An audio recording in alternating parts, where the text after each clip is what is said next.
তো যেতে যেতে একটা ভিডিও করলাম, আশা করি সবার হয়তো ভালো লাগবে না।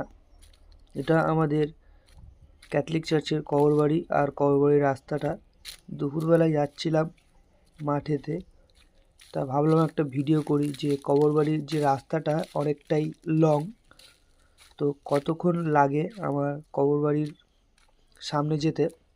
তো সেই জন্যই ভিডিওটা করলাম, আশা করি সবার ভালো। আর এই কবরবাড়ির রাস্তাটা কিন্তু অনেক লং, যার জন্যই ভিডিওটা করেছি।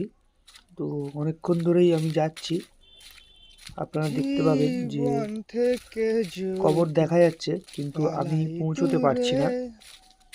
এটা কোনো কারণ নয়, কিন্তু যেহেতু অনেক বড় রাস্তা আমাকে অনেকটা হেঁটে হেঁটে আসতে হচ্ছে। এবার আপনারা কবরগুলো দেখতে, এখানে কিন্তু কয়েকজন বসেও